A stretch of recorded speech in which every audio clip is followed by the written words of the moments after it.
राज्यातील प्रत्येक शेतकऱ्याला आपल्या शेतात जाण्यासाठी रस्ता उपलब्ध व्हावा यासाठी राज्य सरकारने कठोर पावले उचलली असून येत्या 3 महिन्यात हा प्रश्न मार्गी लावला जाईल अशी माहिती महसूल मंत्री चंद्रशेखर बावनकुळे यांनी दिली। शेत रस्त्यांबाबत शासन गंभीर असून प्रशासनाला आवश्यक त्या सूचना देण्यात आल्याचे त्यांनी सांगितले। दिल्लीतील विद्यार्थी आंदोलनाच्या पार्श्वभूमीवर बोलताना बावनकुळे म्हणाले की विद्यार्थ्यांचे आंदोलन लोकशाही मार्गाने सुरू असून प्रत्येकाला आपले मत मांडण्याचा अधिकार आहे। मात्र काँग्रेस नेते राहुल गांधी यांनी केलेले आंदोलन हे केवळ राजकीय नौटंकी असल्याची टीका त्यांनी केली। विद्यार्थ्यांच्या आंदोलनाचा राजकीय फायदा घेण्याचा प्रयत्न विरोधकांकडून होत असल्याचा आरोपही त्यांनी केला। मुंबईतील आंदोलनादरम्यान एका महिला आंदोलकासोबत पोलिसांकडून विनयभंगाचा प्रयत्न झाल्याच्या आरोपांबाबत विचारले असता बावनकुळे म्हणाले की अशा प्रकारच्या घटनांना सरकार अजिबात पाठीशी घालणार नाही।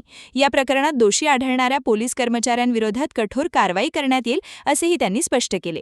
शेतकरी विद्यार्थी आंदोलन आणि मुंबईतील कथित गैरवर्तनाच्या घटनेवर सरकारची भूमिका स्पष्ट करताना कायद्याचे राज्य कायम राखत नागरिकांना न्याय देण्यास शासन कटिबद्ध असल्याचेही बावनकुळे यांनी सांगितले। शेतकरी शेतरस्ते आणि वहिवाटीचे रस्ते हे तातडीने खुले करणे, त्यावरचं अतिक्रमण काढणे, वर्षानुवर्ष कोर्टामध्ये सुरू असलेल्या तहसीलदार प्रांत कलेक्टरकडे केसेस ज्या सुरू आहेत त्या निकाली काढणे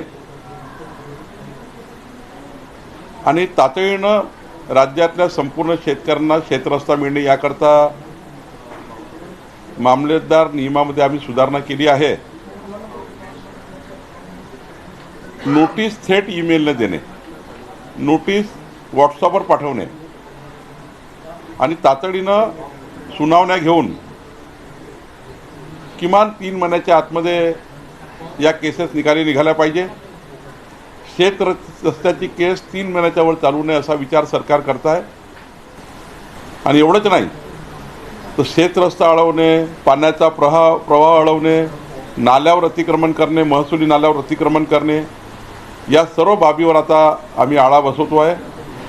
माननीय मुख्यमंत्री देवेंद्र फडणवीसजींनी तातडीनं पोलीस बंदोबस्त देण्याच्या सूचना नियमात सुधारणा केल्या आहेत की शेत रस्ता अडवला किंवा पाण्याचा प्रवाह अडवला पोलीस संरक्षण मोफत मिळेल, हा निर्णय घेतलेला आहे।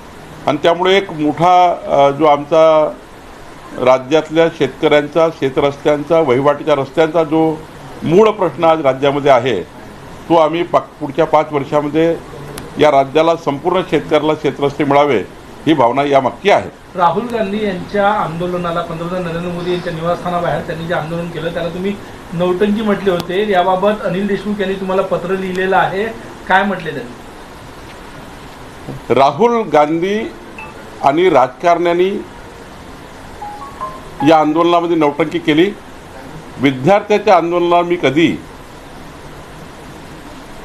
त्यांच्या भावना, त्यांचं आंदोलन हे लोकशाही मार्गाने आहे त्या आंदोलनाला कधीच मी त्या ठिकाणी टीका केली नाही। राहुल गांधी आणि त्यांचे जे राजकारणी आहे हे जे नौटंकी करताय यावर मी बोललो आहे। तुमच्या बोलण्याचा चुकीचा अर्थ काढला गेला। त्यांना राजकारण करायचं आहे, राजकीय पोळी भाजायची आहे। विद्यार्थ्याचं आंदोलन हे लोकशाही मार्गाने आहे, त्यांना तो अधिकारच आहे। पण त्यामागे जे नौटंकीपणा सुरू आहे राजकारणाची आणि खास करून राहुल गांधींनी जे पंतप्रधान कार्यालयासमोर पंतप्रधानांच्या घरासमोर केलं ती एक प्रकारची नौटंकीच होती।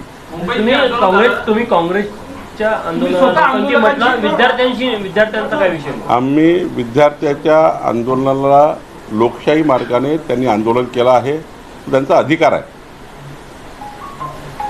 विद्यार्थ्याचा तो अधिकार आहे। परंतु हे जे राजकारणी लोक यामागे ज्या पद्धतीने नौटंकी करताय ते काही योग्य नाही आहे। तुम्ही स्वतः आंदोलकांशी बोलले फोनवरून, त्या दिवशी दुसऱ्या दिवशी भेट द्यायला सुद्धा जाणार होते। मी संपूर्ण आंदोलकांशी फोनवर बोललो, त्यांनी ते मान्यही केलं की आपल्यावर मला विश्वास आहे।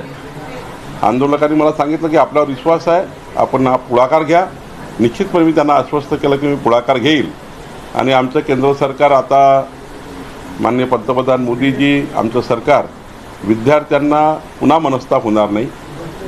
या देशातला विद्यार्थी सर्वोपरी आहे, या देशातला यूथ सर्वोपरी आहे। या देशाच्या युवकांची मानसिकता खच्चीकरण होऊ नये पेपरफुटीसारख्या प्रकरणामध्ये ही बाब केंद्र सरकारने खूप त्या ठिकाणी सिरियस घेतली आहे. माननीय प्रधानमंत्री मोदयांनी कालच्या ट्विटमध्ये सांगितलं आहे की आम्ही युवक आम्हाला सर्वोपरी आहे, विद्यार्थी सर्वोपरी आहे. त्यामुळे मला असं वाटतं की लवकरच केंद्र सरकार उत्तम यातला मार्ग काढेल आणि विद्यार्थ्यांना यानंतर या देशामध्ये आंदोलन करायची गरज पडणार नाही, असं काहीतरी आमचे पंतप्रधान आणि सरकार करेल. कायदा कठोर करणार आहे पेपर लीक बाबत, काय सांगा? नाही, अजून काही माननीय सूत्रवाद केला आहे माननीय पंतप्रधान मोदयांनी आणि केंद्र सरकारने. पण मला असं वाटतं की यानंतर या देशामध्ये विद्यार्थ्यांना रस्त्यावर उतरण्याची पाळी येणार नाही, असं काहीतरी आमचे पंतप्रधान आणि आमचे सरकार करेल. मुंबईमध्ये काल आंदोलनकर्त्यांचा पोलिसांकडूनच विनयभंग झालेला आहे आणि या संदर्भात खूप रोष पाहायला मिळतं. संताप आहे. दिल्लीत तशा घटना घडल्या, त्या महाराष्ट्रात घडून लागल्या. महाराष्ट्रात कोणत्या पोलिसांवर गुन्हा दाखल होईल? माननीय मुख्यमंत्र्यांनी काल स्पष्टीकरण केलं आहे की त्यांनी कठोर कारवाई करण्याचे निर्देश दिले आहेत. त्या पोलिसवाल्यांना शोधून कारवाई करण्याची सूचना दिल्या. हो, माननीय मुख्यमंत्र्यांनी कालच त्या ठिकाणी आपल्याला सांगितलं आहे की यावर ते कडक कारवाई करणार. शेतकरी कर्जमाफीची पहिली यादी आली आहे, दुसरी यादी कधी येईल? राज्यामध्ये 35 लाख शेतकऱ्यांना 36,000 कोटी रुपये माफ करण्याचा निर्णय सरकारने घेतला. मुख्यमंत्री देवेंद्र फडणवीसचे मी आभार मानतो की त्यांनी निवडणुकीत दिलेलं जनतेला वचन पूर्ण केलं आणि आता हे याद्या एका वेळी पूर्ण होत नाही, पण ह्या महिन्याभरात 15 दिवसामध्ये जेवढे काही याद्या आहेत त्या पटापट क्लिअर होतील आणि शेतकऱ्याचा कर्जमाफीचा जो निर्णय झाला तो अंमलात येईल. भाऊ, काल मुख्यमंत्र्यांनी ते विषय सांगितला की कडक कारवाई केली जाईल. तो ड्रग्सवाला व्हिडिओ जो व्हायरल झाला ते प्रकरण होतं. हे काल संध्याकाळची घटना आहे मुंबईमध्ये. महिला आंदोलकांना बाहेर हटवताना तर त्या पोलिसांची चौकशी करून कारवाई केली जाईल का? साध्या वेशातील पोलीस कर्मचारी तेच सांगतोय की माननीय मुख्यमंत्री देवेंद्र फडणवीसजींनी याबद्दलच्या कडक सूचना दिलेल्या आहेत आणि कडक कारवाई करण्याच्या त्यांनी पुढाकार घेतला आणि भूमिका घेतली आहे. दोन्ही राष्ट्रवादीच्या विलिनीकरणाबद्दल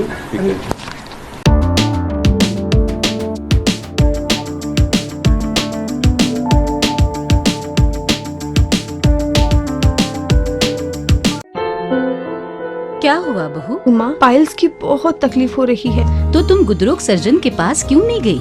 देखो, जैसे हार्ट के लिए हार्ट स्पेशलिस्ट, ब्रेन के लिए ब्रेन स्पेशलिस्ट, तो पाइल्स के लिए पाइल्स स्पेशलिस्ट क्यों नहीं? स्त्री हो या पुरुष, टॉयलेट में तकलीफ केवल पाइल्स ही नहीं और भी कई प्रकार के गुदरोग तथा कैंसर भी हो सकता है। इसीलिए इसकी प्रत्यक्ष जांच जरूरी है।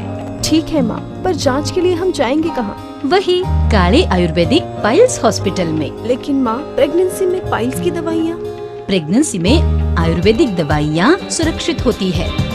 जनहित में जारी काले आयुर्वेदिक पाइल्स हॉस्पिटल, औषधि चिकित्सा तथा सर्जरी ट्रीटमेंट उपलब्ध। हमारा पता उमरेड रोड, दिघौरी बस स्टॉप के पास, नागपुर। अधिक जानकारी के लिए वेबसाइट पर जाएं kalepileshhospital.com।